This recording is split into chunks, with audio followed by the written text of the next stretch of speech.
DD किसान, बदलते भारत की शान।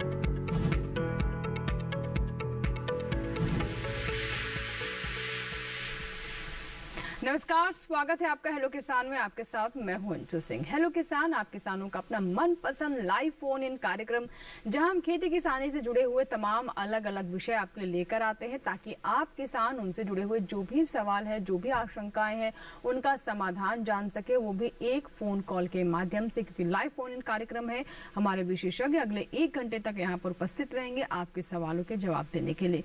तो आइए नजर डालते हैं आज का विषय क्या है, जिस पर आज हम चर्चा करेंगे और साथ ही आपके सवाल लेंगे। पहला हमारा आज का विषय प्राकृतिक खेती, और साथ ही आज हम बात करेंगे कपास की बुआई एवं उन्नत बीज के बारे में। तो अगर आप कपास की फसल लेना चाहते हैं तो ऐसे में कौन कौन सी खास बातें हैं, उन्नत बीज आप कहां से प्राप्त करें, और 2 टोल फ्री नंबर आप नोट कर लें जिन पर आप हमें कॉल कर सकते हैं। 1800-113060, दूसरा नंबर है 1800-113061। टोल फ्री यानी इन पर आपका कोई शुल्क नहीं लगेगा। तो फिर सोचना क्या है, फोन उठाएं, हमारा नंबर लगाएं और आपके जो भी प्रश्न हो वो प्रश्न हम तक पहुंचाएं और जाने हमारे विशेषज्ञों से अपने सवालों के जवाब। तो 2 मेहमान हमारे साथ स्टूडियो में है, आइए उनसे आपकी मुलाकात करवा देते हैं। हमारे साथ डॉक्टर SK सिंह जी हैं, जो कि विभागाध्यक्ष हैं फल विज्ञान संभाग IARI पूसा नई दिल्ली में। बहुत बहुत स्वागत है डॉक्टर सिंह आपका। आप हमें प्राकृतिक खेती के बारे में बताएंगे। और साथ ही हमारे दूसरे मेहमान हैं डॉक्टर हरजीत सिंह बरार, आप फसल वैज्ञानिक है, क्षेत्रीय अनुसंधान केंद्र बठिंडा पंजाब में। आपका भी डॉक्टर बरार बहुत बहुत स्वागत है कार्यक्रम में। तो आपसे हम कपास के बारे में समझने की कोशिश करेंगे। कपास, जिसे हम अगर सफेद सोना कहें तो गलत नहीं होगा, इसे व्हाइट गोल्ड भी कहा जाता है। और व्हाइट गोल्ड कहा जाता है, इसे आप समझ सकते हैं कि इसकी उपयोगिता क्या है, इसका महत्व क्या है। तो आज हम बात करेंगे कपास पर, और साथ ही साथ प्राकृतिक खेती पर भी आज हम और प्रकाश डालेंगे। और इससे जुड़े हुए अगर आपके कोई सवाल है तो वो भी आप हमें अपने सवाल फोन कॉल के माध्यम से बता सकते हैं। प्राकृतिक खेती की बात करें तो इसे सरकार काफी प्रोत्साहित कर रही है, और ये प्राकृतिक खेती कोई नई चीज नहीं है, लेकिन कैसे पुरानी चीजों को आज के आधुनिक युग में अपनाया जा रहा है, और फिर से जिसे कहें कि उन्हीं तकनीकों का इस्तेमाल किया जा रहा है, या फिर प्राकृतिक खेती कैसे प्रकृति के बहुत करीब तो है ही, और साथ ही आज के समय की मांग है, इस पर भी हम बात करेंगे। तो डॉक्टर सिंह, जैसे मैंने कहा कि प्राकृतिक खेती कोई नई चीज नहीं है, ये तो जैसे पहले हुआ करता था वही है, लेकिन अब इसे हम आधुनिक युग में फिर से अपना रहे हैं। क्या बताना चाहेंगे? प्राकृतिक खेती कहें या ऑर्गेनिक फार्मिंग कहें या जीरो बजट फार्मिंग कहें, ये सारी पद्धतियां अब हम इन पे जा क्यों रहे हैं, सरकार का इस पे जोर क्यों है? अब देखा गया है, जब हम लोगों ने उर्वरक या कहें ये रसायन से को लेकर हमने जब खेती शुरू करी, तो इससे हुआ क्या कि हमारे मिट्टी भी प्रदूषित होती गई, भूजल भी प्रदूषित होता गया, और साथ ही जो कीटनाशक हम बहुत ज्यादा यूज करते हैं, इससे उत्पादन तो बढ़ा, बट उन खाद्यान्नों में या हम कहें या जो हॉर्टिकल्चर के जो हमारे फल सब्जियां हैं, इनमें बहुत ज्यादा उसकी मात्रा आ गए। और इसी पर हमें ये देखना सोचना पड़ रहा है कि हम अपनी पुरानी पद्धति जो हमारे पूर्वज कर रहे थे, जो पुराने लोग कर रहे थे, जो गांव की चीज, वहां पे मवेशी भी रखते थे वो, और उन्हीं के जो गोमूत्र है या उनका गोबर है, उसी से खाद बना के उसी को हम लगाते थे। और इससे क्या होता था कि जो प्रकृति से जो चीज है वो रिसाइकल होती थी। तो इस पद्धति में फर्क यही है कि इसमें हम बहुत ज्यादा छेड़छाड़ मिट्टी से नहीं करते हैं, हल्की जुताई होती है, और इसमें जो कार्बनिक तत्व है या इसमें जो न्यूट्रिएंट्स हैं वो सेल्फ रिसाइकल, उसमें केचुए होते हैं, उनको छेड़ना नहीं है, उसमें ऑर्गेनिक मैटर हम ऐड करते हैं। और इससे क्या होता है, जो हमारे उत्पाद मिलते हैं ये बहुत ज्यादा जो है, इसमें गुणवत्ता बहुत अच्छी होती है। तो ये इसके जो मुख्य है ये हैं। और सबसे अच्छी बात है कि इसमें बिल्कुल कीटनाशक के जो मैं कहूं अंश बिल्कुल नहीं होते हैं। ये अब के समय की मांग है और देखा ये गया है कि कई जो एडवांस कंट्री है वहां तो वो इनकी तरफ जो है करीब 60 से 70% बढ़ चुके हैं। तो यहाँ धीरे धीरे अच्छी बात है कि भारत सरकार ने इसके बारे में सोचा और इस दिशा में हम काफी बड़ी तरह से बढ़ रहे हैं और इसमें बहुत ज्यादा अनुदान भी मिल रहा है। अन्य राज्य जैसे मैं कहना चाहूंगा कि जैसे आंध्र प्रदेश है, गुजरात है, उत्तर प्रदेश है, उत्तराखंड है इत्यादि, इन राज्यों में काफी किसान इस तरफ झुक रहे हैं। ये बहुत अच्छी बात है कि इस तरह के भी पद्धतियों को अपनाना चाहिए। तो किसानों का भी हम देख रहे हैं कि इसमें काफी इंटरेस्ट है, किसान भी इसकी तरफ आकर्षित हो रहे हैं। और जैसा कि डॉक्टर साहब ने बताया कि ये बिल्कुल वही बात हो गई कि जो चीज हम पहले करते थे प्राकृतिक तरीके से खेती, उसे हम भूल गए थे, उसे अब हमें फिर से याद करना है और उसे अपनाना है। आइए देखते से जुड़े हमारी ये रिपोर्ट।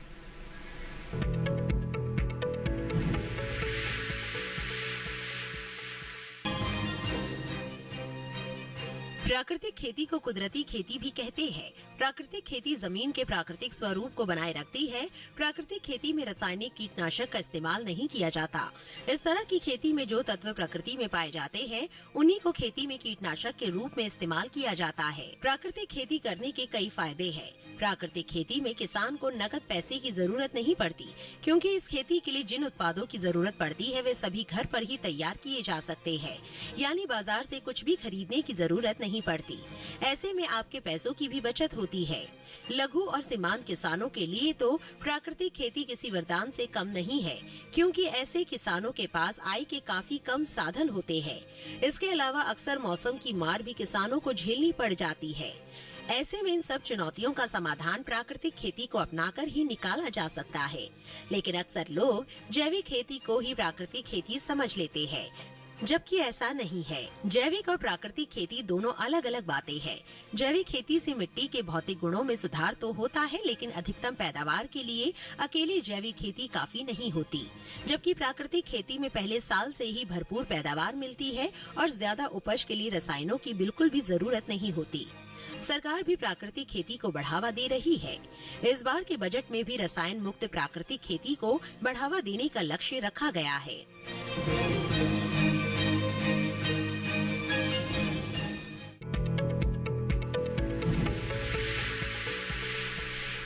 तो भी आपने प्राकृतिक खेती पर ये हमारी रिपोर्ट देखी, इस पर और हम विस्तार से बात करेंगे। आपके मन में भी कोई सवाल है तो भी आप हमें कॉल कर सकते हैं।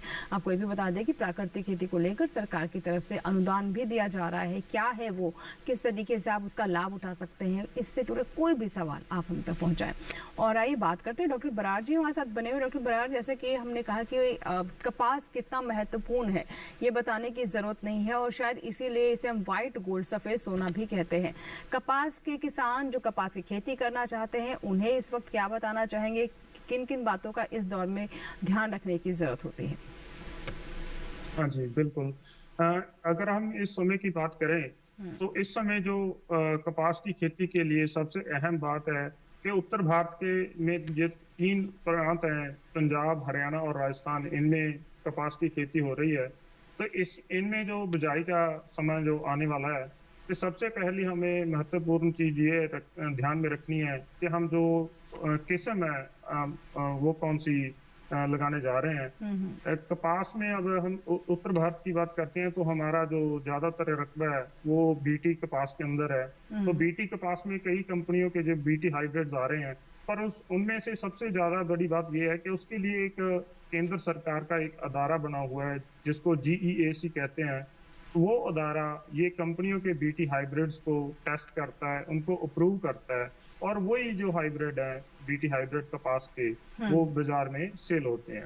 पर कई सारी फर्जियां कंपनी हैं जहाँ कई बीज उत्पादक ऐसे हैं जो अपने और से कई तरह के हाइब्रिड है जो किसान वीरों को भाइयों को मतलब बेचते हैं, कहते हैं कि इसकी अच्छी उपज है।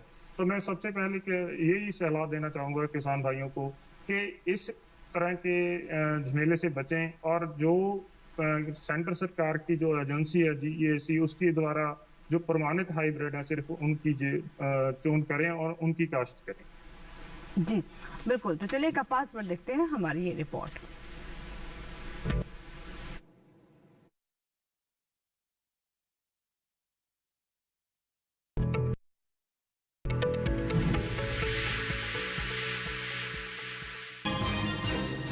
कपास भारत देश की एक प्रमुख नकदी फसल है।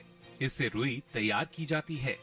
लंबे रेशे के कपास सबसे सर्वोत्तम किस्म के माने जाते हैं, जिसकी लंबाई 5 सेंटीमीटर से अधिक होती है। भारत में कपास दक्षिणी पश्चिम मानसून के आरंभ के साथ ही बोई जाती है। भारत में ज्यादातर इसकी खेती महाराष्ट्र, गुजरात और आंध्र प्रदेश में होती है। कपास की बुआई करते समय कुछ खास बातों का ख्याल रखें ताकि फसल अच्छी प्राप्त हो सके। कपास की फसल के उत्पादन के लिए काली मिट्टी की आवश्यकता पड़ती है। बुआई से पहले मिट्टी को अच्छी तरह भुरभुरा कर लेना चाहिए। बुआई से पहले खेत की गहरी जुताई मिट्टी पलटने वाले हल से करनी चाहिए और कुछ दिन के लिए खेत को खुला छोड़ देना चाहिए। इसके बाद खेत में गोबर की खाद डालें। अब खेत की 2 से 3 बार जुताई कर दें, जिससे खेत में गोबर की खाद अच्छी तरह से मिल जाए। कपास की खेती में सिंचाई बेहद महत्व रखती है। ऐसे में किसान सिंचाई की व्यवस्था का खास ख्याल रखें। हालांकि ज्यादा मुनाफे के लिए किसान आजकल बीटी कपास की खेती ज्यादा कर रहे हैं। बुआई के लिए उन्नत प्रजातियों का 2.5 से 3 किलोग्राम बीज, जबकि संकर व बीटी प्रजातियों का 1 किलो बीज प्रति हेक्टेयर दर से लेना चाहिए।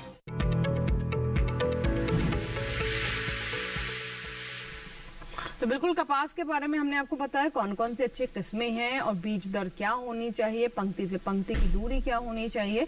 लेकिन तब भी अगर आपके कोई और भी सवाल हैं जिन्हें आप चाहते हैं कि हम अपने कार्यक्रम में शामिल करें तो जरूर हमें कॉल करें। टोल फ्री नंबर हम लगातार स्क्रीन पर फ्लैश करते रहेंगे आपके लिए, वहां से आप नोट कर सकते हैं। ये दोनों नंबर आपके लिए पूरे 1 घंटे तक उपलब्ध है। तो विषय एक बार फिर से आपको बता दें, अगर आप अभी अभी हमारे साथ जुड़े हैं, आज हम बात करेंगे प्राकृतिक खेती के बारे में और साथ ही कैसे हमारे किसान कपास की खेती करें, कौन से उन्नत किस्में हैं, कौन कौन सी विशेष बातें हैं जिसका ध्यान रखना इस समय जरूरी है, यानी कपास की बुआई एवं उन्नत बीज। ये हमारा आज का दूसरा विषय है। आपकी कॉल्स का इंतजार रहेगा। चलिए बातचीत की शुरुआत करते हैं। डॉक्टर सिंह, जैसे कि आपने बताया प्राकृतिक खेती के बारे में, यहाँ मैंने अक्सर सुना है, थोड़ा सा किसानों के मन में भी ये बात रहती है कि हम ऑर्गेनिक खेती के बारे में तो लगातार सुनते आ ही रहे हैं। प्राकृतिक खेती और ऑर्गेनिक खेती में मोटे तौर पर फर्क क्या है, दोनों या फिर दोनों एक ही चीज है? नहीं, दोनों मतलब मैं कहूँ प्राकृतिक खेती है, ये ऑर्गेनिक खेती का ही पार्ट है। लेकिन अगर हम देखते हैं इन दोनों में भिन्नता ये है, जो नेचुरल फार्मिंग है इसमें हम मिनिमम सस्य क्रियाएं करते हैं। यहाँ मृदा को बिल्कुल हम छेड़ते नहीं है। बिजाई हल्की उसमें जोत के बाद हम कर देते हैं और उसके बाद जो न्यूट्रिएंट मैनेजमेंट होता है, ये हम बाहर से कोई भी मैं कहूँ मैन्योर या खाद है ये हम नहीं डालते। ऑर्गेनिक भी नहीं इस्तेमाल करते माने? ऑर्गेनिक जो है ये हम जो ऑर्गेनिक फार्मिंग है वहां हम अब खेत पे तैयार किए गए जो आप कह ले सड़ी गली खाद है, बायो फर्टिलाइजर है और भी उनके जो उत्पाद हैं जो जिसको हम सर्टिफाइड ऑर्गेनिक इनपुट्स कहते हैं, उनका उपयोग करते हैं।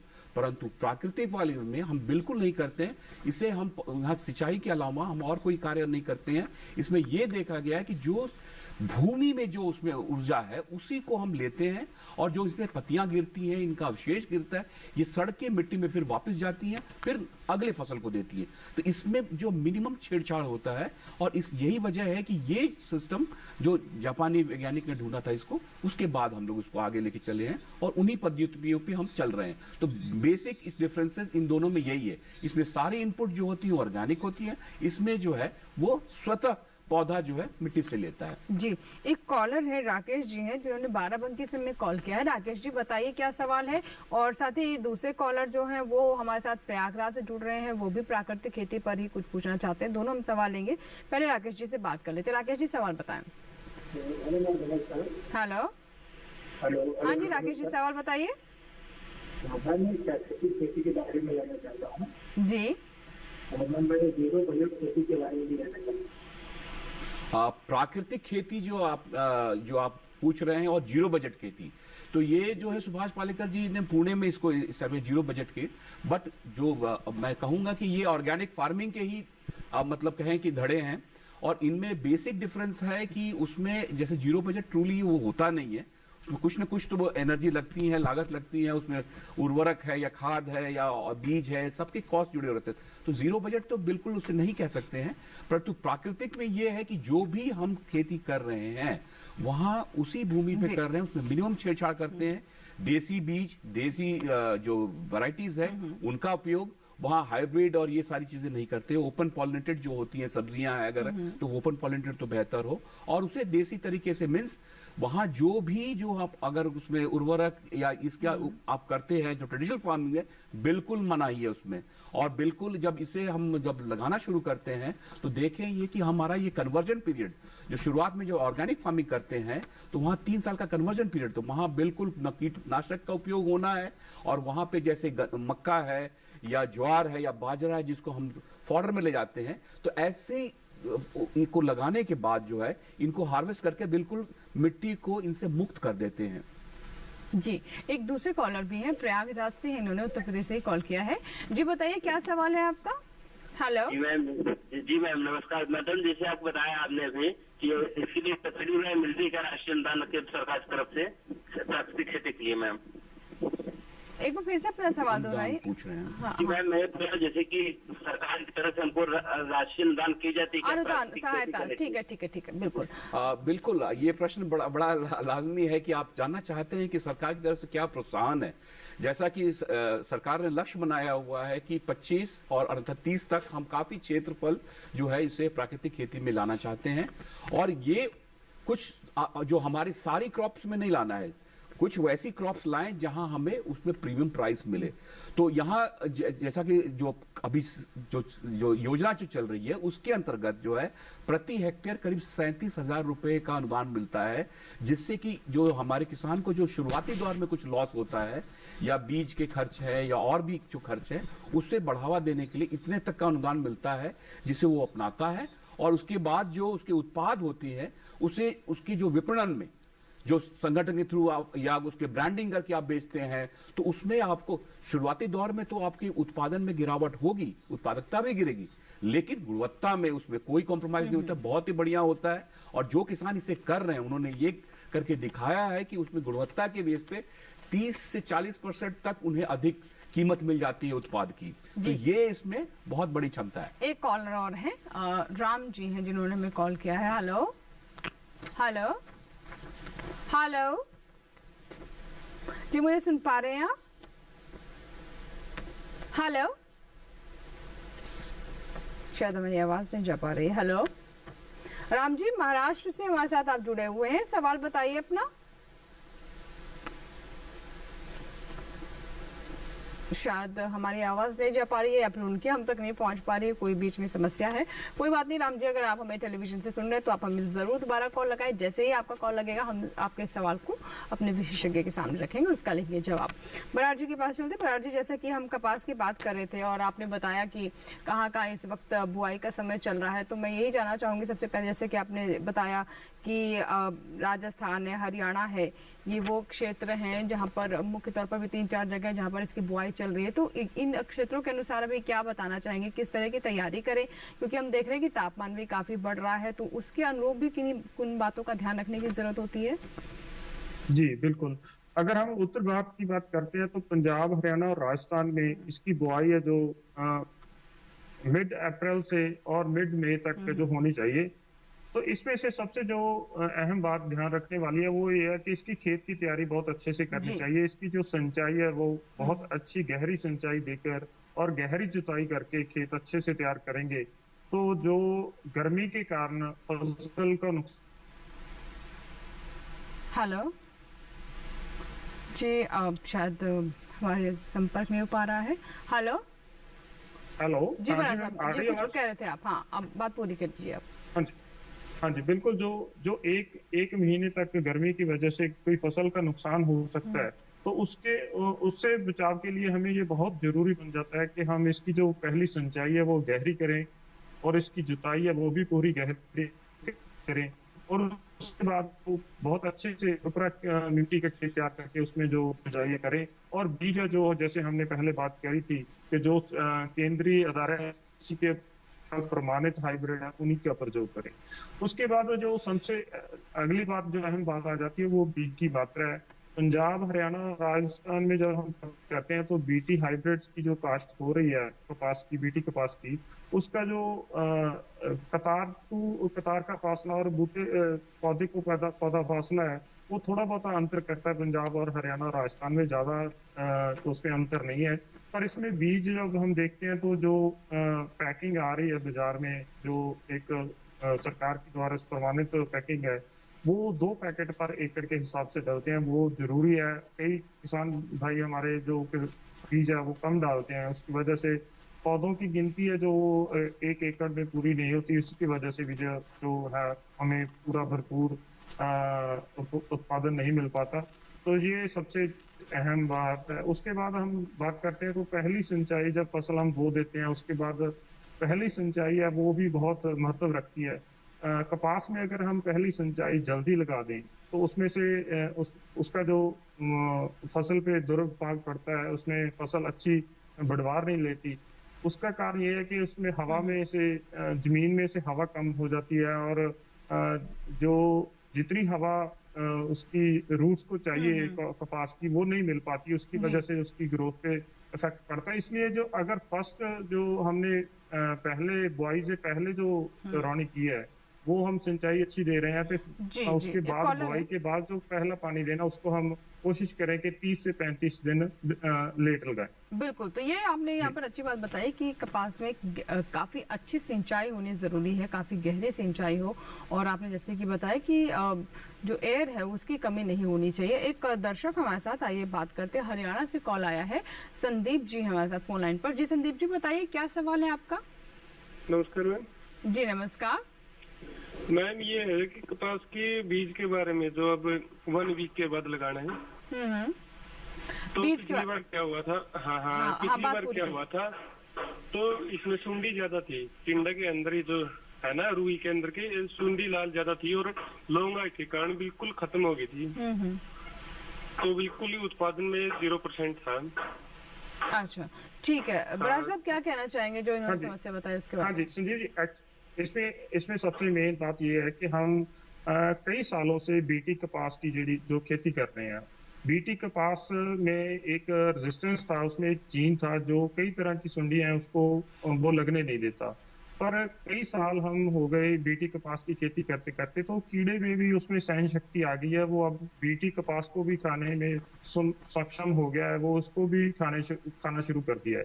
तो पिछली बार ज्यादा नुकसान होने का कारण ये है कि हम कई सालों से इस कीड़े को देख नहीं रहे थे, हमारे खेतों में नहीं आ रहा था, तो हम इससे सचेत नहीं थे, तो वो अचानक से आ गया और हम इसके बारे में सचेत नहीं, तो नुकसान ज्यादा हुआ। तो इसलिए इस सीजन में हमें जो एहतियात बरतने हैं वो ये है कि हम एक तो सीड जो अच्छी कंपनी का लें, दूसरा हम इसका जो फसल का निरीक्षण है वो समय से शुरू कर दें। जब इसके फ्लावरिंग स्टार्ट हो जाए तो हम उसका सर्वेक्षण करते रहें। अगर हमें ये कीड़ा कहीं भी मिलता है तो हमारे जो सिफारिश के अनुसार जो कीटनाशक है वो टाइमली स्प्रे कर देंगे, तो हम इस जो कीड़े से निजात पा सकते हैं।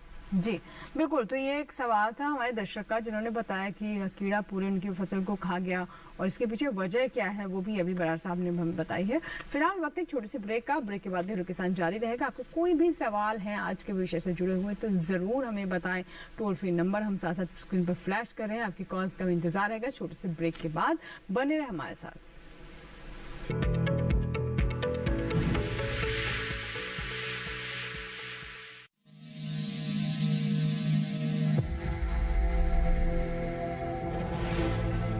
आत्मनिर्भर किसान भारत की शान। उत्पादन में आत्मनिर्भर होने के साथ साथ फसल की कटाई के उपरांत उपज की हानि को रोकने, ग्रामीण क्षेत्रों में रोजगार सृजन करने और बीज से बाजार तक के विजन को मजबूती देने के उद्देश्य से 1 वर्ष पूर्व माननीय प्रधानमंत्री श्री नरेंद्र मोदी जी ने एक महत्वाकांक्षी केंद्रीय योजना एग्रीकल्चर इंफ्रास्ट्रक्चर फंड की शुरुआत की।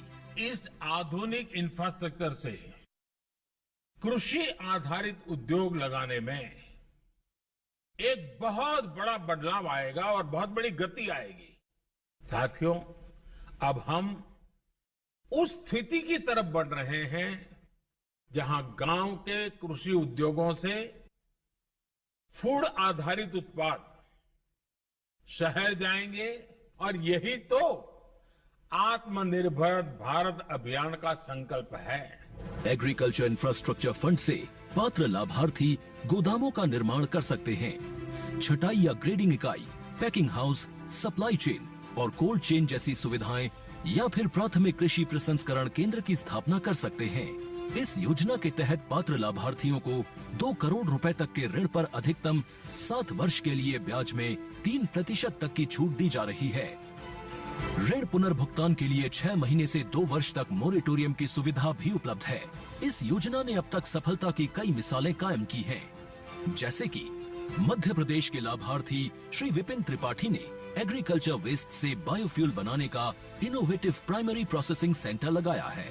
लोन मिलने की वजह से हम समय पर सारी मशीनों का प्रोक्योरमेंट और सारा सिविल वर्क टाइम पे करवा पाए, जिससे ये प्रोजेक्ट को लगाना संभव हो पाए। राजस्थान के लाभार्थी श्री यशवर्धन मुंद्रा ने सॉर्टिंग एंड ग्रेडिंग यूनिट लगाकर रोजगार के अवसर पैदा किए हैं। कर्नाटक की महिला उद्यमी श्रीमती ममता वी ने प्राइमरी प्रोसेसिंग सेंटर लगाकर प्रगति की नई राह चुनी है। ಸಣ್ಣ ಪುಟ್ಟ ಉದ್ಯಮಿಗಳನ್ನ ಮತ್ತಷ್ಟು ಅಗ್ರಿಕಲ್ಚರಲ್ಲಿ ಹೆಚ್ಚು ನಾವು ಇನ್ನಷ್ಟು ಸಾಧನೆ ಮಾಡಲಿಕ್ಕೆ ಕಾರಣಕಾರಕವಾದಂತ ಈ ಅಗ್ರಿಕಲ್ಚರಲ್ ಇನ್ಫ್ರಾಸ್ಟ್ರಕ್ಚರ್ ಫಂಡ್ ಇಂದ ನಮ್ಮ ಇನ್ನಷ್ಟು ಯೋಜನೆಗಳು ಆಯೋಜನೆಗಳು ಉತ್ತಮಗೊಂಡಿದೆ। राजस्थान के लाभार्थी श्री दिनेश भट्टर ने जीरे की प्रोसेसिंग यूनिट लगाकर आसपास के ग्रामीणों को आत्मनिर्भरता प्रदान की है। महाराष्ट्र के लाभार्थी श्री अनूप कुमार मोहता ने वेयर हाउस बनाकर अन्न भंडारण को सुनिश्चित किया है। आज देश के कोने कोने से किसान, कृषि उद्यमी, किसान उत्पादक संघ, प्राथमिक कृषि सहकारी समितियां, स्वयं सहायता समूह और कृषि उपज मंडियां इस योजना का लाभ उठा रहे हैं।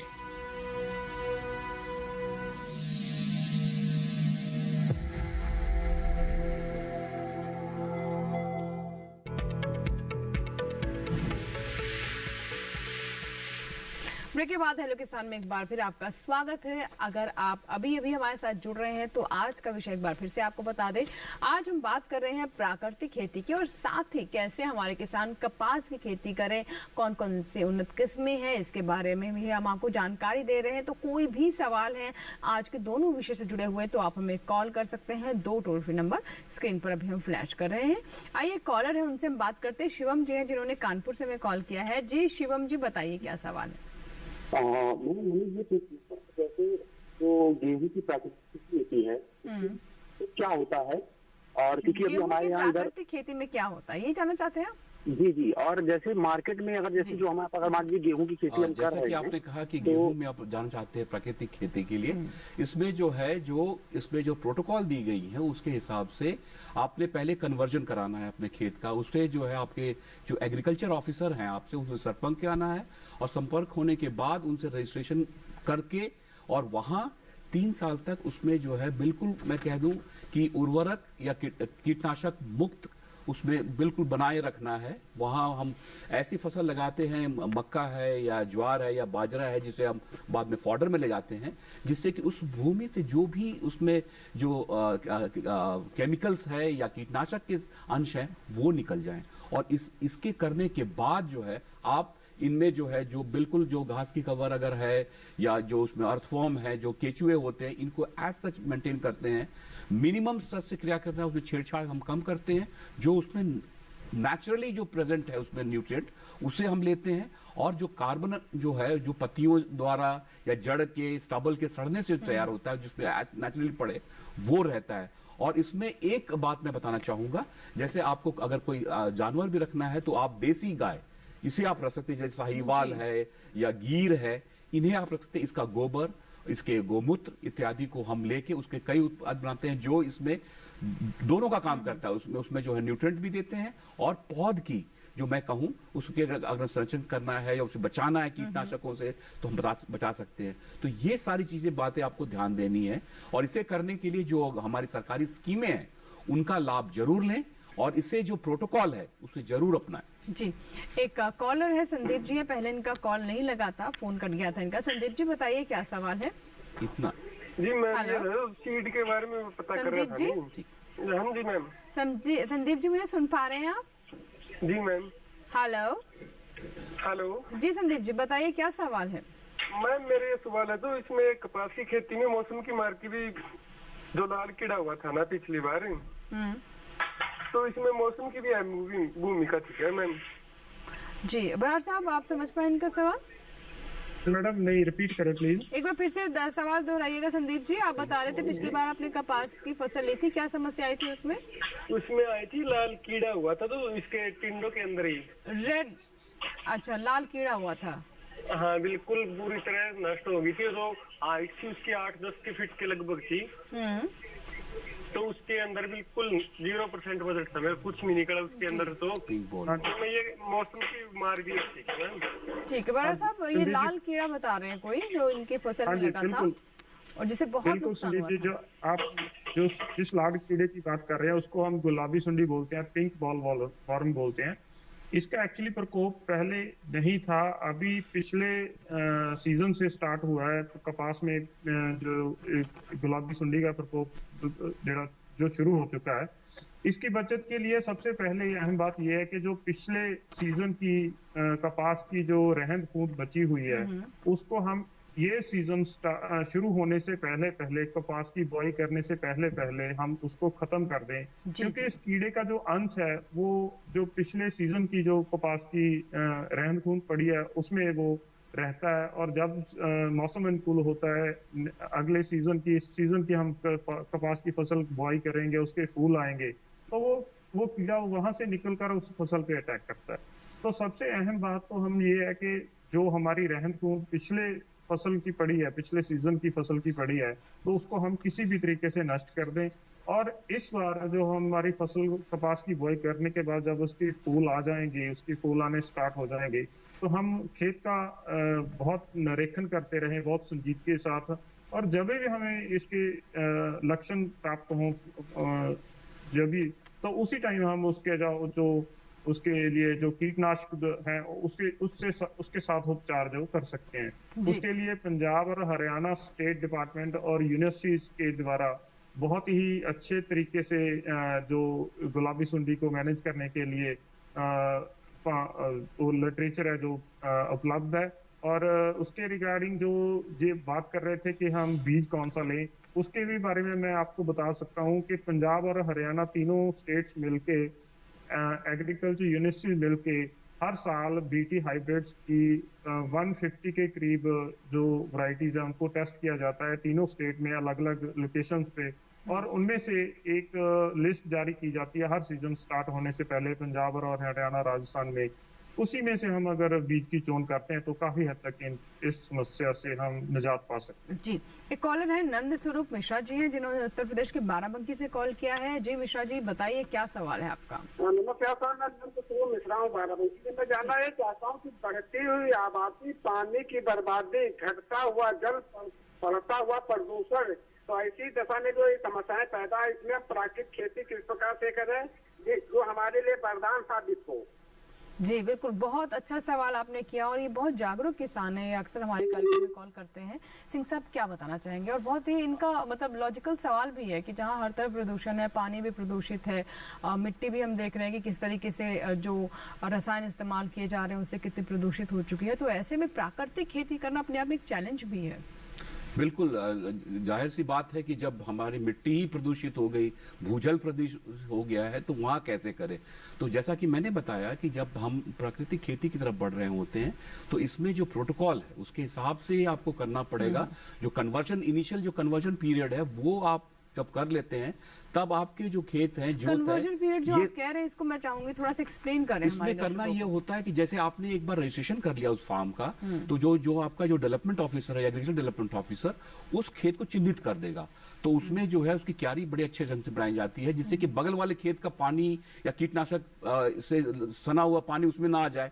तो ये देखना है, ये 3 साल तक उस पर ऐसी फसल लेते हैं जो उसमें से जो पुरानी जो उसमें जो रेसिड्यू हैं जो फर्टिलाइजर के वो बाहर निकल जाएं, और सारे कीटनाशक के भी जो पड़े हुए हैं उसके अंदर वो, तो उन्हें हम लेकर उसे जो है आप मवेशियों को खिला देते हैं जिससे फॉडर चला जाता है।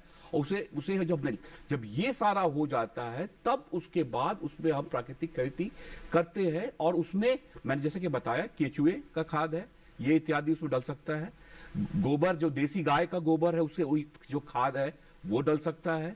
इसके साथ ही थोड़े बहुत जो बायो फर्टिलाइजर है वो, देसी बीज, ये सारी चीजें हमें लगाना इसलिए होता है कि ये देखिए, जो सरकार जो सोच रही है कृषि में लागत कैसे कम करें, और इसमें एक बहुत बड़ी मतलब मैं कहूं कि एक कड़ी जुड़ती है, जहां हम इस तरह की नेचुरल फार्मिंग की तरफ, जब सीमांत किसान होगा तो उसके पास साधन भी कम होंगे, और वहां आप देख लें, चाहे पूर्वोत्तर हो चाहे ईस्टर्न सेक्टर हो, वहां के जो राज्य बिहार झारखंड जहां कुछ है ही नहीं, तो वहां हम इन पद्धतियों को बहुत अच्छे ढंग से अपना सकते हैं। वहां पर कह सकते हैं चीजें करनी और आसान है, क्योंकि बिल्कुल बिल्कुल बिल्कुल ज्यादा पेनिट्रेशन वहां पर नहीं है, और भूजल को ही लेना है, ये नहीं कि आप हमें ये भी पानी, जो सिंचाई के लिए पानी है, इसके बारे में भी मैं आपसे थोड़ा और पूछूंगी। हमारे साथ एक दर्शक है, उनसे हम बात करते हैं। संदीप जी है, महाराष्ट्र से इन्होंने कॉल किया है।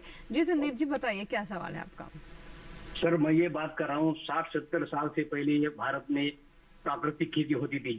जब लोक संख्या पॉपुलेशन 25 करोड़ था, तब भी उसको उपज नहीं मिलती थी। जबकि उस समय जमीन, हवामान, पर्यावरण, देसी गाय, अर्थवर्म, केचुए, आप जो भी बोलते हैं, वो जो निविष्ठा लगती है प्राकृतिक खेती के लिए, वो तो सही थी। उसमें तापमान भी इतना नहीं था, और जो रेन जो था वो भी समान रूप से होता था, तो फिर भी वहाँ उत्पन्न नहीं होता था, उपज नहीं होती थी। तो आपकी 140 करोड़ देश के वासियों के लोगों के लिए, इतनी बड़ी पॉपुलेशन के लिए प्राकृतिक खेती कैसे कामयाब हो जाएंगी?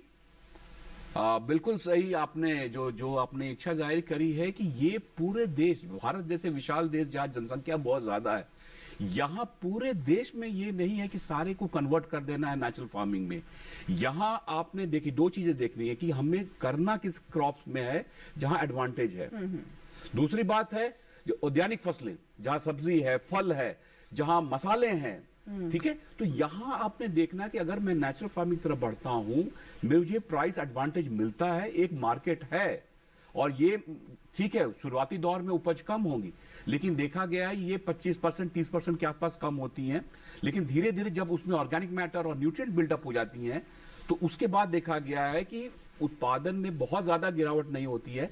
लेकिन मैं ये आपके बात से सहमत हूं कि पूरे देश को या पूरे राज्य को ऐसे ऑर्गेनिक या नेचुरल फार्मिंग में कन्वर्ट करना बहुत अच्छी बात नहीं होगी। इसमें सेगमेंट देखना है, अगर जहां केला हो रहा है तो स्पेशलिटी केला, ऑर्गेनिक या सेफ केला, इसी तरह सब्जियां हो रही हैं, सलाद हो रहा है, तो वहां पे इन पद्धतियों को अपनाकर वहां एडवांटेज क्या है, करीब करीब सेफ प्रोड्यूस है, बिल्कुल कीटनाशक मुक्त आपके पास उत्पादन है, और उसमें कीमत, मैं ये बताना चाहूंगा कि वहां बाजार में जब जाते हैं सर्टिफाइड प्रोडक्ट हैं, तो आपको करीब 30 से 40% तक, कहीं कहीं देखा गया 50% दलहन है या अनाज है या छोटा या मोटा अनाज है, ये जो हेल्थ प्रोवाइडिंग फूड्स हैं, इसके जो रॉ मटेरियल हैं, ये उससे ज्यादा पे बिकते हैं। तो ये देखना है कि हम पूरे देश के लिए पैदा नहीं करना चाहते, लिमिटेड, और एक कहते हैं क्रमबद्ध तरीके से बढ़ेंगे तभी होगा। सारे देश को कन्वर्ट करने की कहीं बात नहीं हो रही है, लेकिन इसको बढ़ावा देना जरूरी है। जहां छोटे किसान है वहां उसके पास आप देख रहे हैं किस तरह से यूरिया है या और कीटनाशक है, उनकी जो इनपुट्स है किस तरह से भागे जा रहे हैं, और हम हर साल चाहते हैं कि लागत कम हो, उनकी दुगनी करनी अगर आय को, तो ये एक तरीका की परंपरागत खेती की तरफ बढ़े, जिससे कि लागत कम लगे और उत्पादन भी बरकरार रहे। मैंने कहा था कि उत्पादकता बहुत ज्यादा बढ़ जाएगी, बट गुणवत्ता में बहुत ज्यादा जी बिल्कुल बिल्कुल। एक और कॉलर है हमारे साथ, शिवपुरी से कॉल किया है, यशवंत जी हैं। हेलो यशवंत जी, स्वागत है हेलो किसान में, बताइए सवाल अपना।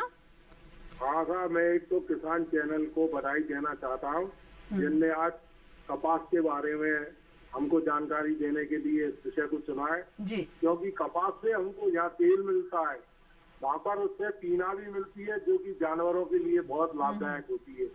तो हम ये पूछना चाहते हैं कि जो कपास का एक पेड़ लगाया जाता है, वो हमको कितने साल तक हमको कपास देता है, और उसकी दूरी का हमको बताएं कि कितनी दूरी तक हमको उसको लगाना चाहिए। जी ठीक है, हम बात करते हैं। बरार साहब क्या बताना चाहेंगे? मैडम, मैं आवाज आ नहीं सकी, क्या कहना चाहते हैं, सवाल रिपीट करेंगे?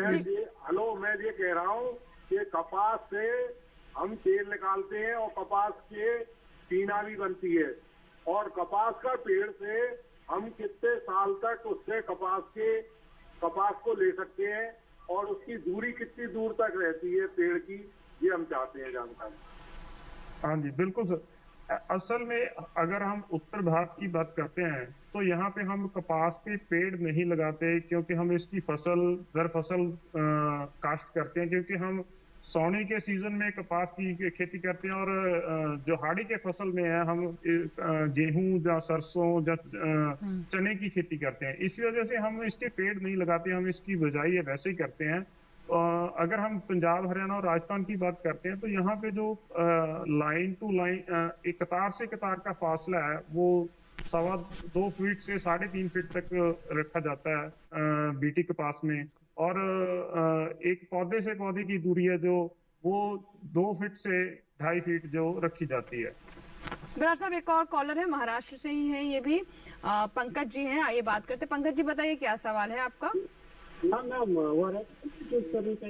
जी, वैरायटी कपास की वैरायटी के बारे में आप जानना चाहते हैं? ठीक है बरार साहब, ये महाराष्ट्र से हैं ये, और कपास के किस्मों के बारे में जानना चाहते हैं।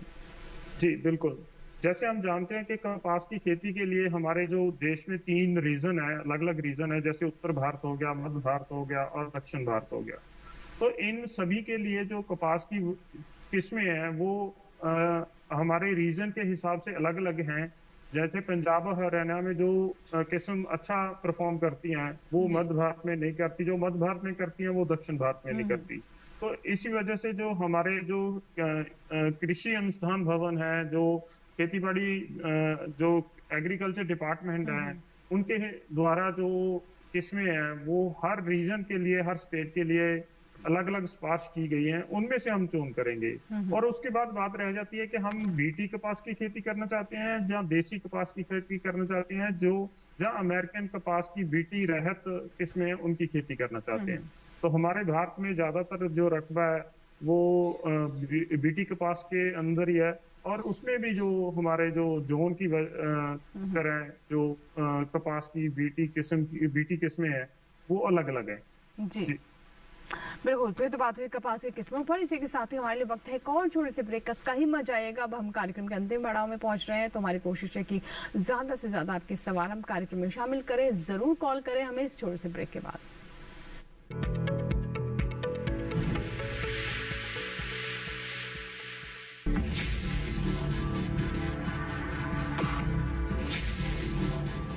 भोजन, जल और शुद्ध वातावरण हमारे जीवन का मुख्य आधार है और कृषि इसका मूल स्तंभ। पिछले 60 वर्षों में विज्ञान आधारित कृषि का व्यापक प्रसार हुआ है। साथ ही कृत्रिम संसाधनों के बढ़ते प्रयोग से कृषि की सतत क्षमता पर चिंताएं बढ़ी हैं। प्रधानमंत्री श्री नरेंद्र मोदी जी के दूरदर्शी नेतृत्व के अंतर्गत रसायन मुक्त जैविक खेती एक महत्वपूर्ण प्रयास है। रसायन मुक्त जैविक खेती को बढ़ावा देने के लिए 5 वर्ष पूर्व सरकार ने परंपरागत कृषि विकास योजना तथा उत्तर पूर्व भारत में जैविक मूल्य श्रृंखला योजनाएं आरंभ की। ऑर्गेनिक फार्मिंग को देश भर में बढ़ावा देने के लिए सरकार अनेक प्रयास कर रही है। इसके लिए परंपरागत कृषि विकास योजना के तहत काम किया जा रहा है। न सिर्फ ऑर्गेनिक फार्मिंग को बल दिया जा रहा है, बल्कि उसके लिए वैल्यू एडिशन और मार्केट की व्यवस्था भी की जा रही है। भारत सरकार एवं किसानों के सम्मिलित प्रयासों से आज देश के लगभग 36 लाख किसान 38 लाख हेक्टेयर क्षेत्र में जैविक खेती कर रहे हैं। इसके अतिरिक्त हमारे देश के अनेक ऐसे क्षेत्र हैं जहां आज भी पारंपरिक जैविक खेती हो रही है।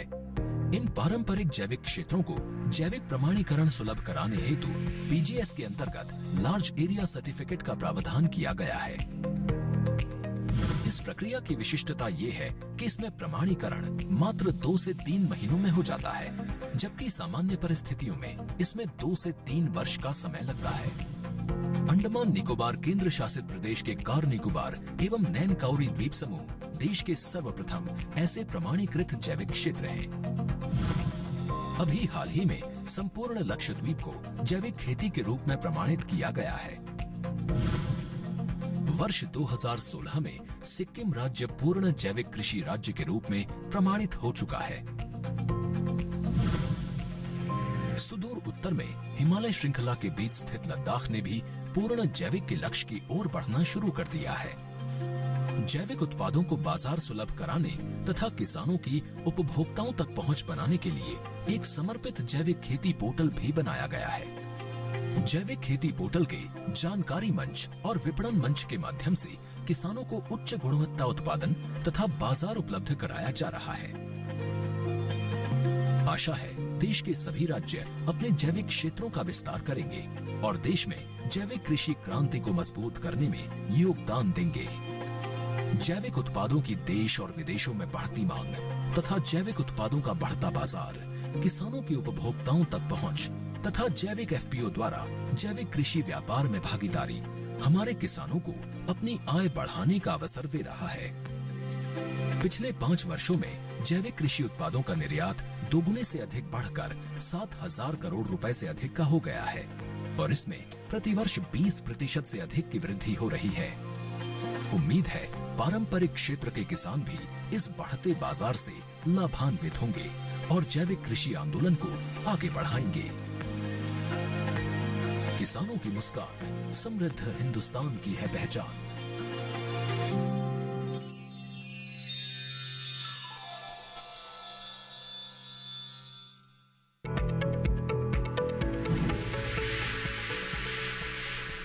ब्रेक के बाद हेलो किसान में एक बार फिर आपका स्वागत है। अब कार्यक्रम के अंतिम हम पड़ाव में हैं। अगर आपने अभी तक हमें फोन नहीं किया है तो जरूर फोन करें।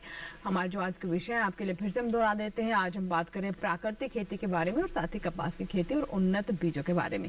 एक कॉलर है, उन्होंने हमें कॉल किया है। आइए हम बात करते हैं कॉलर से हमारे साथ फोन लाइन पर जुड़े हुए हैं। हेलो हेलो जी नमस्कार, स्वागत है हेलो किसान में। बताइए क्या सवाल है आपका? जी हमारा सवाल है, हम प्राकृतिक जैविक कीटनाशक कैसे तैयार करें और उससे इस्तेमाल कैसे करें? जी शोभित जी, बहुत अच्छा सवाल है। हापुड़ से आपने कॉल किया है। ये जानना चाहते हैं कि किस तरीके से कीटनाशक घर पर ही तैयार कर सकते हैं प्राकृतिक तरीके से।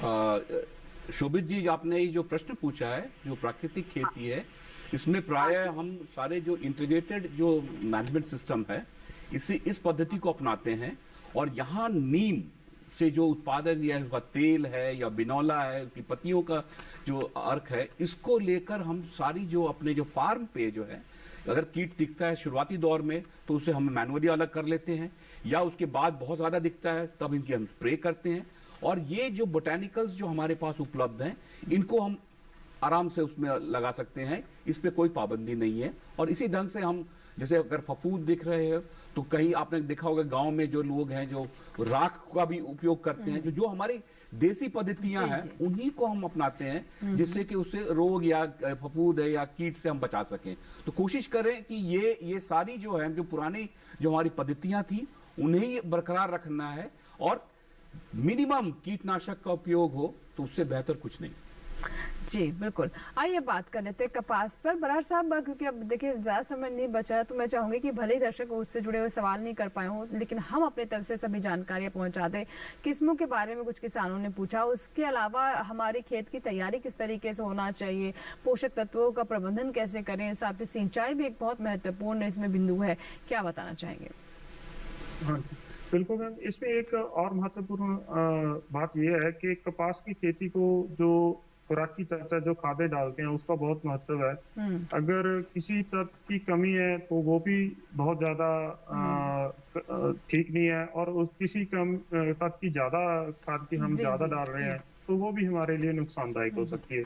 उसके लिए हमें जरूरी है कि हम अपनी कोई भी नजदीक की भूमि प्रयोगशाला में हम अपनी जमीन की खेत की मिट्टी की परख करवाएं और उसमें जो निकल के आएगा रिजल्ट मिलेंगे कि किस तत्व की कितनी मात्रा है कि मिट्टी में, उसके हिसाब से हम खादों की वरतों करें तो हमारे लिए बहुत अच्छा रहेगा। और दूसरी बात यह है कि जब हम कपास की खेती कर रहे हैं तो उसके बाद जब इसकी फसल 120 दिन के ऊपर चली जाती है तो उस टाइम जो जमीन से कपास मतलब अपनी खुराक लेने के लिए इतनी सक्षम नहीं रहती तो उस समय हमें उसके ऊपर स्प्रे करके कुछ तत्व की उसकी पूर्ति करना बहुत जरूरी है। जैसे हम पोटाशियम नाइट्रेट जिसको 13-0-45 भी बोलते हैं, जिसमें नाइट्रोजन और पोटाश मेनली 2 तत्व होते हैं, उसकी जो स्प्रे फॉलियर स्प्रे है उसके करना बहुत जरूरी है अच्छी पैदावार लेने के लिए। जी नितिन कुमार एक दर्शक हैं, आइए बात करते हैं उनसे और इन्होंने हमें कॉल किया है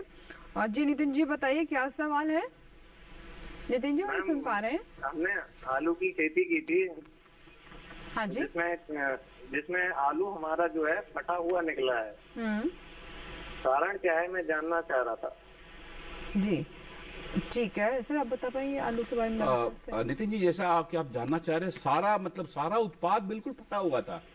नहीं। हाँ, 1 एकड़ में 15 पैकेट मेरा फटा हुआ आलू निकला। अरे तो तब इसमें जो मैं समझ पा रहा हूँ, जो डिसऑर्डर है एक, इसमें जो है आपने जो है इसमें सूक्ष्म तत्वों का छिड़काव किया था जब बढ़वार दे रही थी आपकी क्रॉप, तब क्योंकि ये जो कमी है वो उसी के कारण उसके अंदर बिल्कुल फटा हुआ सा दिखेगा और कालापन लिए होगा।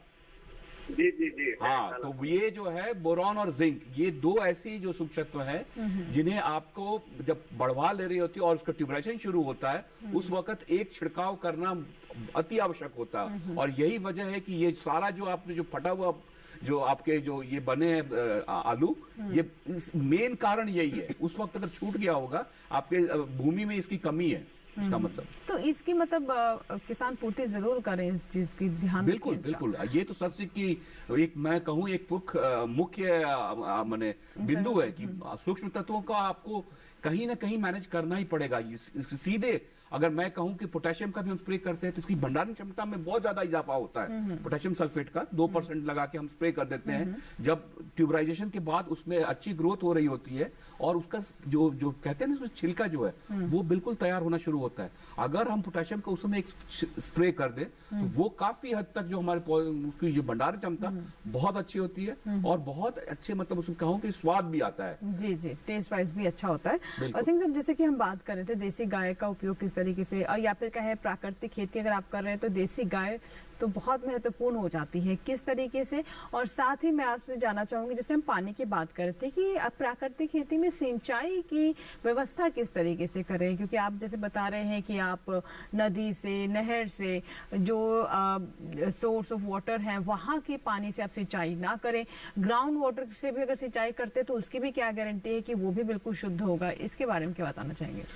जैसा कि उसके नाम से हम जानते हैं कि प्राकृतिक खेती, और यहाँ ये देखना है कि कोई भी प्रदूषण के अगर स्रोत है या नदी नाले जो इंडस्ट्रियल सिटी की इर्द गिर्द है और वहां हम सोचे कि हम प्राकृतिक खेती कर रहे हैं, बिल्कुल संभव नहीं है, क्योंकि वहां पे हैवी मेटल्स भी होंगे और कई तरह के जो माइक्रोब होंगे जो आपके स्वास्थ्य के लिए ठीक नहीं है। तो इस तरह के मैं वहां ऐसी जगह है जहां उसको आपको जांच करवाना है, उसमें कौन कौन से तत्व हैं, कोई ज्यादा है, कोई टॉक्सिक लेवल पे है, तो वहां हम नहीं कर सकते हैं। वहां जैसे कि मैं बताया कि भूजल का प्रयोग करें तो बेहतर है। और जो पहाड़ी नदियां हैं जहां बिल्कुल साफ पानी आता है, जिसमें इंडस्ट्रियल एफ्लुएंट बिल्कुल ना गया हो, तो ऐसे जल मिल जाए तो वहां आप कर सकते हैं। जो तलहटी में कर पा रहे हैं बहुत अच्छे से हो पाएगा। वैसे डॉक्टर साहब कहते भी है कि जो पहाड़ी क्षेत्र है या फिर नॉर्थ ईस्ट है वो जगह ज्यादा इसके लिए मुफीद नहीं है। बिल्कुल, वो तो मैं तो हमेशा कहता हूं कि वो प्राकृतिक बाय डिफॉल्ट है, ऑर्गेनिक बाय डिफॉल्ट। वहां कभी भी हम देखें तो उर्वरक है या खाद है या कीटनाशक है इत्यादि का उपयोग होता ही नहीं। तो वहां पे जो सर्टिफिकेशन की प्रक्रिया आप रिपोर्ट में भी देख रही थी कि वहां 2 से 3 महीने में ही दे दी जाती है, क्योंकि वहां के जो किसान है, जो हमारे जो ट्राइबल किसान है, वो बिल्कुल ही नहीं करते, वो प्राकृतिक ढंग से ही कर रहे हैं। उनका सर्टिफिकेशन भी जल्दी होता है, इस तरह से कन्वर्जन भी उनका फास्ट हो जाता है और रजिस्टर्ड प्रोडक्ट मार्केट में आने लगता है। बरार साहब से बात कर लेते हैं। बरार साहब, और क्या बताना चाहेंगे, क्योंकि कार्यक्रम अब समाप्त करने का समय, ज्यादा समय नहीं बचा है, तो मैं चाहूंगी कम शब्दों में अगर कुछ और बातें जो आप चाहते हैं मैं दर्शकों को बताना, जो चर्चा में शामिल नहीं कर पाए या फिर उससे जुड़े हुए सवाल नहीं आए। हाँ जी मैम, बिल्कुल। अगर कपास की खेती की बात कर रहे हो, इसमें एक और समस्या आ जाती है जहाँ जमीन बहुत अच्छी है, जिसमें भूमि की उपज बहुत अच्छी है, उसमें कपास की बढ़वार बहुत ज्यादा हो जाती है। बढ़वार बहुत ज्यादा होने के मतलब जो वो 6 फुट 7 फीट हो जाती है। हाँ, उसमें फिर वो बढ़वार तो बहुत हो गई पर उसमें फल कम लगता है, फूल कम आते हैं, टींडे कम लगते हैं, तो उसकी वजह से भी जो हमारा पैदावार में नुकसान हो जाता है। उसके बचाव के लिए हमें चाहिए कि अगर हमें पता है कि हर साल हमारी जो कपास है बढ़वार ज्यादा ले जाती है, उसकी हाइट बहुत ज्यादा हो जाती है, तो इस सीजन में हम शुरू से उसका ध्यान रखें। जब उसका हाइट है उसकी जो 4 फीट के करीब हो, तो उस पे हम उसका जो ग्रोथ रिटार्डेंट है, जो उसको बढ़वार रोकने का जो केमिकल है वो उसका छिड़काव कर सकते हैं। उसको मैपिकोक्लोराइड कहते हैं। वो मार्केट में घरडा के नाम से, घरडा कंपनी का एक चमत्कार के नाम से आता है। तो उसका जहाँ पे लग रहा है कि कपास की बढ़वार बहुत ज्यादा हो जाएगी, उसका हाइट बहुत ज्यादा हो जाएगी, उसको रोकने के लिए 300 ml चमत्कार का स्प्रे हम कर सकते हैं। उससे फायदा ये होगा कि उसका जो हाइट है ज्यादा नहीं होगी, उसमें फूल और कीड़े ज्यादा आएंगे। तो इस समस्या से निजात पाने के लिए हम ये उपाय कर सकते हैं। जी, बहुत बहुत शुक्रिया डॉक्टर बरार हमसे जुड़ने के लिए और कपास पर इतनी महत्वपूर्ण जानकारी साझा करने के लिए बहुत बहुत धन्यवाद आपका। और डॉक्टर सिंह भी हमारे साथ लगातार बने हुए थे, जिन्होंने प्राकृतिक खेती पर इतनी सारी जानकारी दी। आपका भी बहुत बहुत धन्यवाद डॉक्टर सिंह। इसी के साथ ही आज के हेलो किसान में फिलहाल इतना ही, लेकिन कल का हमारा विषय क्या होगा आइए डालते हैं उस पर नजर। कल का हमारा विषय दुधारू पशुओं में थैलेला रोग और साथ ही बात करेंगे पशुओं में टीकाकरण एवं सावधानियों की। तो इससे जुड़े जो भी सवाल हैं वो आप हमें ईमेल कर सकते हैं। आइए बताते हैं अपना ईमेल एड्रेस जिस पर आप हमें ईमेल करें और अपने सवाल हम तक पहुंचाएं। हमारा ईमेल पता है hellokisan2015@gmail.com। इसके अलावा आप फेसबुक के माध्यम से भी अपने सवाल हम तक पहुंचा सकते हैं। फेसबुक पर जाएं, सर्च बॉक्स में हेलो किसान टाइप करें, अपने सवाल यहाँ पर लिखने के लिए वॉल पर जा सकते हैं, फिर मैसेंजर पर भी जा सकते हैं। इसके साथ ही हमारा टोल फ्री नंबर भी है, आप वो भी नोट कर लें। हमारा कॉल सेंटर नंबर डीडी किसान कॉल सेंटर नंबर है 1800-113060। सोमवार से शनिवार सुबह 6 से रात 10 बजे के दरमियान आप हमें कॉल करें और अपने सवाल हमारे इस नंबर पर, हमारे इस कॉल सेंटर नंबर पर रिकॉर्ड करें, जिन्हें हम कार्यक्रम में शामिल करेंगे। यहाँ लेंगे आपसे इजाजत, लेकिन जाते जाते आपको बता दें कि अब आप हमारा ये कार्यक्रम हमारा यूट्यूब चैनल पर भी देख सकते हैं। हेलो किसान यूट्यूब चैनल पर देखने के लिए आप हमारे इस चैनल को सब्सक्राइब करने के लिए इस QR कोड को स्कैन करें और जुड़ जाए हमारे यूट्यूब चैनल से, जहां पर आप हेलो किसान के साथ साथ डीडी किसान पर प्रसारित होने वाले अन्य कार्यक्रम भी देख सकते हैं। तो फिलहाल लेंगे यहाँ पर आपसे इजाजत, लेकिन आप बने रहे दूरदर्शन किसान के साथ। नमस्कार।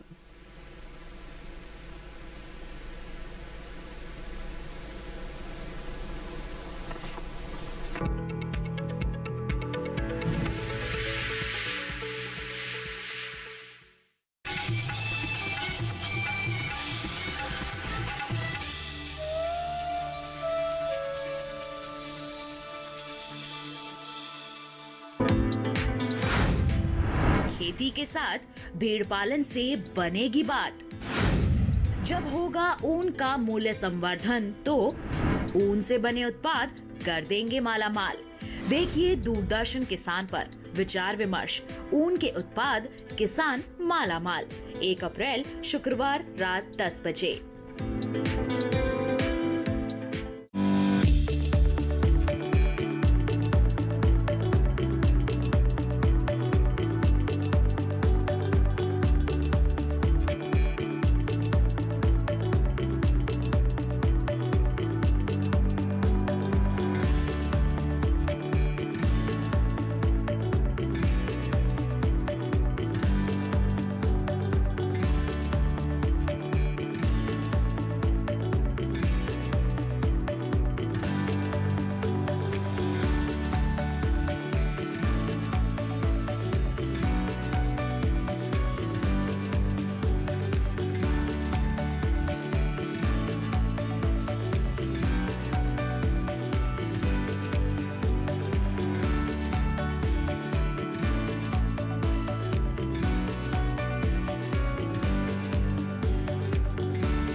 तुम्हारे माखन चोर ने और उसकी टोली ने सारा आतंक मना कर रखा है। भैया तुम्हें मुझसे अधिक कॉपियों पर विश्वास है?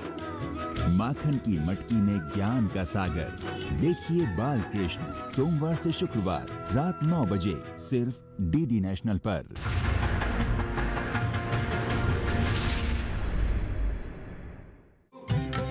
क्या सोचते हैं वो जिन्हें चुना आपने? जो आपके हित में है उसे जाना आपने? पूछेंगे हर वो सवाल जो रखता है आपसे सरोकार। बताएंगे आपको आखिर क्या है आपके अधिकार। हर सवाल, हर उलझन को सुलझाएंगे हम विशेषज्ञों के संग। दूरदर्शन किसान के खास कार्यक्रम विचार विमर्श, शुक्रवार रात 10 बजे।